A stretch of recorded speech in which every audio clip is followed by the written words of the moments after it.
This video is brought to you by Squarespace, and if you want to save 10%, use the code ADAM, A-D-A-M, and you will save 10%. Hey guys, today I'm here to talk to you about the new Fujifilm X-T4.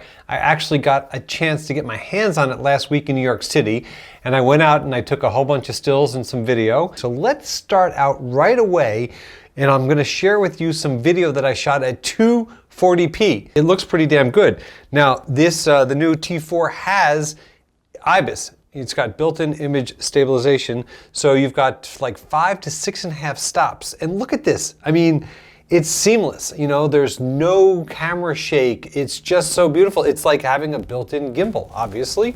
So if you have been using a gimbal, you probably don't even need one anymore. I mean, I'm not even like trying to make any kind of video here, and it just seamlessly works. And obviously with a little bit more practice, I could get a lot more fluid with shooting the video here. But I can say that I found it to be very easy. Focusing was excellent. Focus tracking, I should say, and the 240p looks amazing.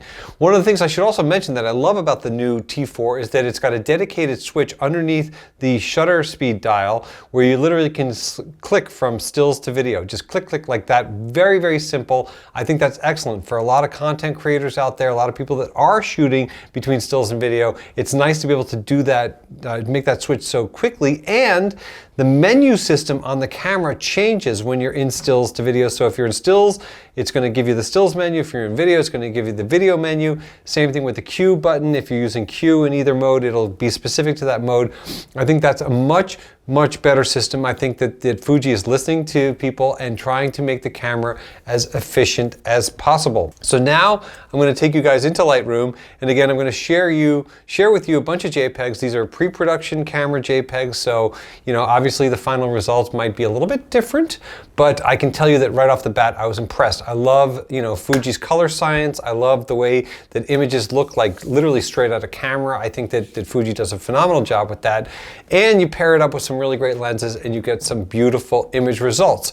One of the things I also loved about the T4 is the new shutter. The shutter is so incredibly quiet. It is whisper quiet. And I know that one of the nice benefits of having a mirrorless camera is that you have that ability if you want to go totally stealth mode and use the electronic shutter where there's absolutely no shutter sound. But I can tell you that the mechanical shutter on the T4 is one of the quietest shutters I've ever heard. One thing I can say is that the focusing and the AF tracking and everything has been also improved, even though it's the same sensor that we have on the Pro 3 and the X100.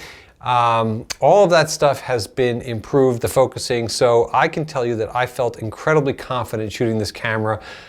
It was extremely fast, you know, just like when I was shooting with the 100V, I was like, wow, this thing is fast. This thing is really seriously fast. So here we are. This is just like an architectural detail. You know, this is literally like right out of camera as a JPEG. I don't really think I did very much to this, if anything at all. So here we are, you know, the colors, the tones, even at ISO 500, which is not really a huge boost. It looks terrific.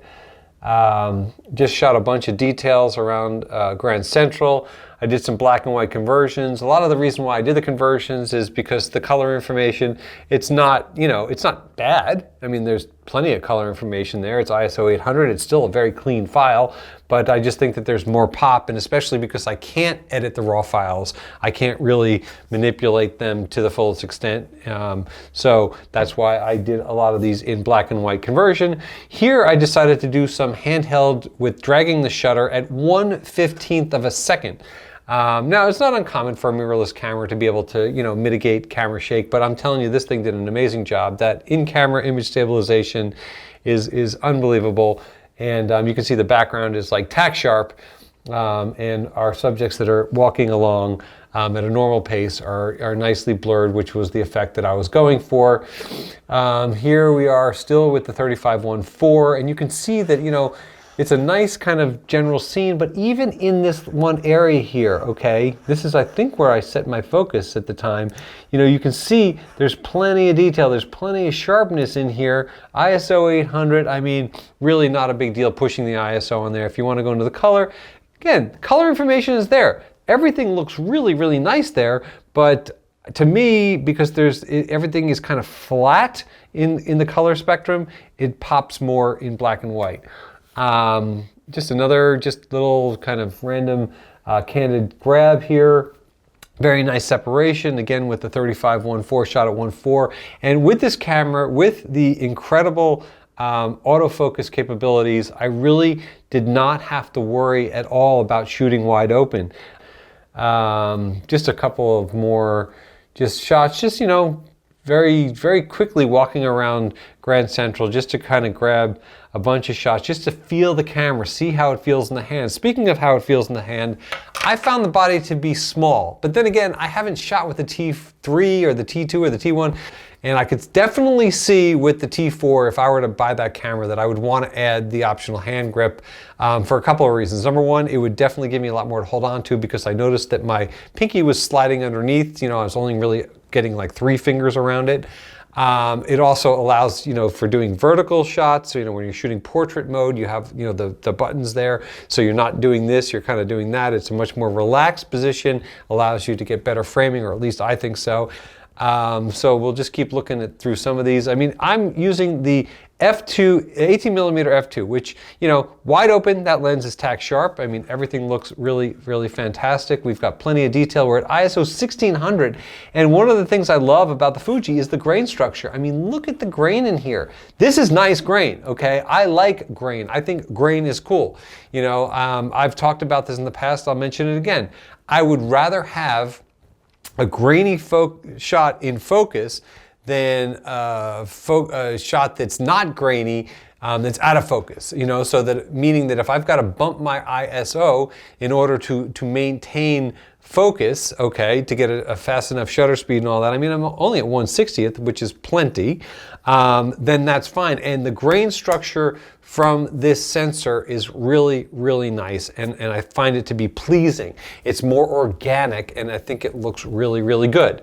You know, just some more conversions. And again, like, you know, like as I've said before, like there's nothing wrong with the color. I mean, even on this one, the color is okay. You know, the wall looks good, the you know, whatever. But at the end of the day, to me, the black and white, you know, for kind of a low contrast, flat, light image is going to look a little bit more dynamic at times if it is converted to black and white.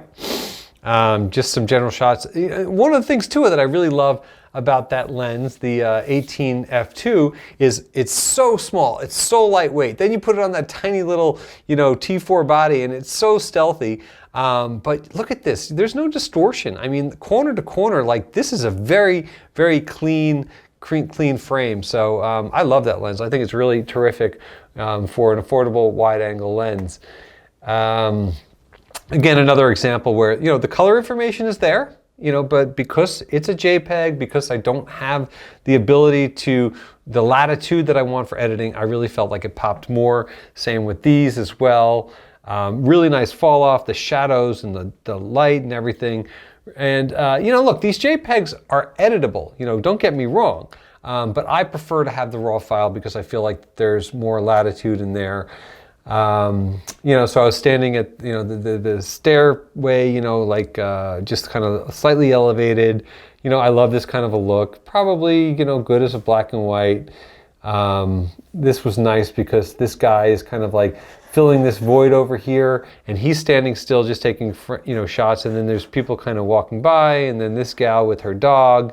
You know, so just some fun stuff. I'm at 1/3 of a second. Okay, granted, yes, I had the camera resting, but still, camera shake was just not even you know, a concern, let's say. These were with the 56 1.2, which is probably my favorite lens. I call that lens butter on the X series camera. I think it's absolutely fantastic. I think it's so tack sharp. It's incredibly fast focusing. It's a great lens. We don't need to get into that lens, but I think that lens is fantastic. And with the T4 and the amazing focusing capabilities of it, I really was fully confident shooting that lens wide open. I mean, there's definitely times when shooting wide open, you're like, I don't know. You know, my focal plane is so shallow, and if I miss focus, well, this thing just tracks and nails focus. It's so fast, and I didn't have to worry about it. I shot a bunch of different frames with it. Same kind of thing here. And you know, I just love how there's just all this detail. It's still a saturated image, okay, as far as detail, but there's really nice separation. This is gorgeous to me, you know, like the tones are beautiful. You know, you can see like the other individual arms, hands, if you want to call them, hands of the clock on the other sides of the clock here. Just so much detail, just really, really, really nice stuff. You know, these are just some candids I shot outside. You know, I mean, even just look at the separation between this woman and the stuff like right behind her in the window. There's enough, you know, where the focus is so nicely grabbed onto her that there is, even though she's leaning on a flat surface, there still feels like there's depth and separation, you know, and I don't know, it's really neat. Tones are great, you know, the jacket looks really nice. You know, same with this. Yeah, this you know, this gal was taking some photos of this other person, and you know, it's just nice. I mean, it just grabbed focus, you know, right on her, who's, you know, the focal point of the image, and it just worked out really, really well. Very easy, very quick, very stealthy. I had the 56 on there, so good separation.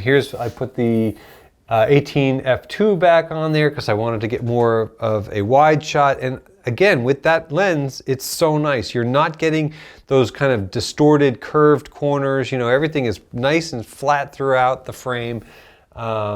Really, really nice, great tones, you know, because if you look at this here, you've got kind of the bronze tones and the amber light happening here, and then you've got like a much, much more kind of a flat tone here, much more of a white light. So the light points are different, but the tones really, you know, vary appropriately, you know, so it looks really, really good just out of camera. Just shooting my environment. I put the 56-1.2 back on. I'm at 1.2. This is, you know, just good separation. I saw this window washer guy, and I like this because, you know, he's just moving, he's doing his thing, he's working, and this thing just grabs focus and nails it, okay? We've got great focus. We've got great tones. We're at ISO 400, so even at 400, everything looks nice and clean. Again, more really nice kind of little details.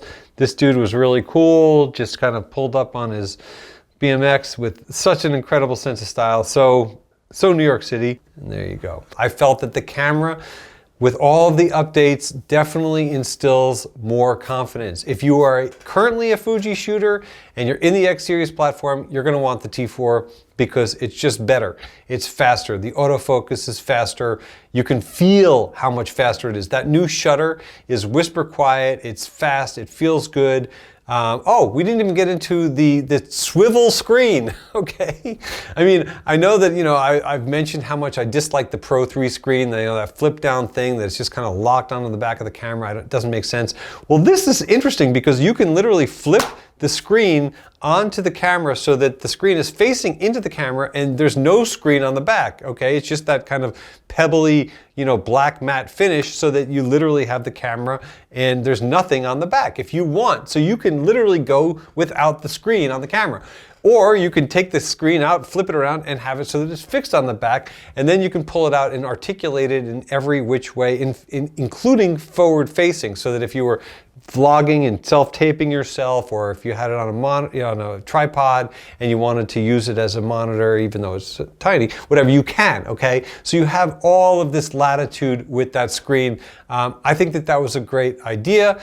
And yeah, it'd be nice if the Pro 3 could have something like that, but whatever, it doesn't. Pro 3 is the Pro 3, this is the T4. I'm much more of a Pro 3 kind of shooter. I like that body style better, but I will say that this camera is just so much, everything is just faster, and I think it's really designed for the professional shooter. So overall, I really enjoyed shooting the camera. I'd love to get my hands on a production copy and really put it through the paces and do a whole bunch of portraits and all that other kind of stuff. But for the time being, you know, it definitely impressed me, and I think it's a nice evolution with a lot of upgrades from the previous version. So that's it for now. If you have any questions or comments, please leave them below, and we'll see you soon.